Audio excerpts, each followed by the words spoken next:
작금의 한국 교회는 변화를 위한 몸부림을 치고 있습니다. 많은 분이 애를 쓰고 계신데 진심으로 응원합니다. 그 중에 한 가지 같이 생각해 볼 것이 있습니다. 부흥이라는 단어입니다. 우리나라 초기 교회 부흥운동은 한국 교회 역사에 있어서 자랑스러운 페이지를 기록하고 있습니다. 그 당시 장로교의 그레엄 리, 우리 이름으로는 이기람 선교사님은 그 당시 부흥운동에 대해서 이런 기록을 남겼습니다. 기도회는 지금까지 우리가 보지 못했던 그런 형태로 진행되었다. 기도를 마친 후 회개할 사람이 있느냐고 하자 그 순간 하나님의 성령이 모인 사람들 위에 임하였다.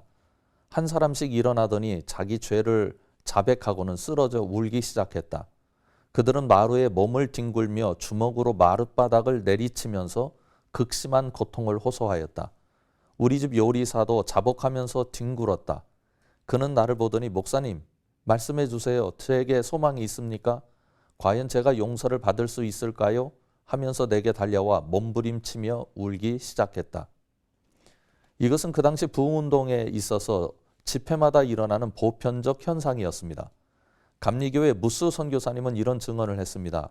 이 집회는 가장 놀라운 집회였다.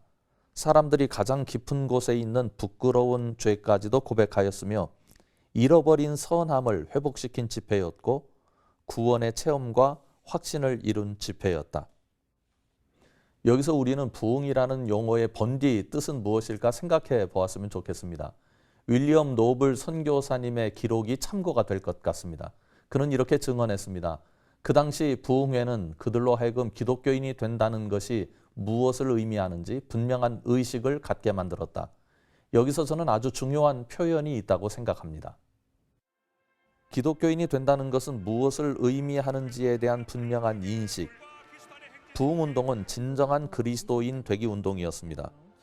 그런데 이런 의미가 한국교회가 급속한 성장을 이루어내면서 다른 의미로 변질하기 시작했습니다.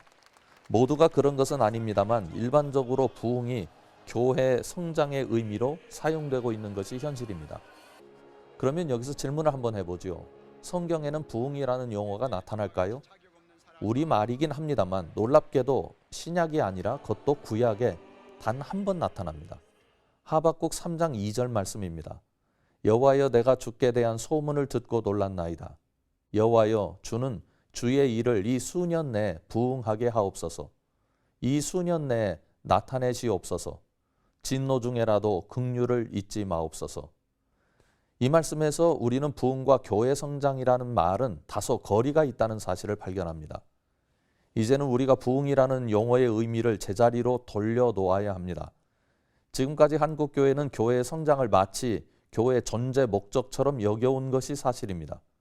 부흥이라는 단어를 일상 언어, 기도, 설교 속에서 교회 성장의 의미로 왜곡된 채 사용해온 것 부인할 수 없습니다. 왜곡된 의미가 보편화되면 돌이키기 쉽지 않습니다.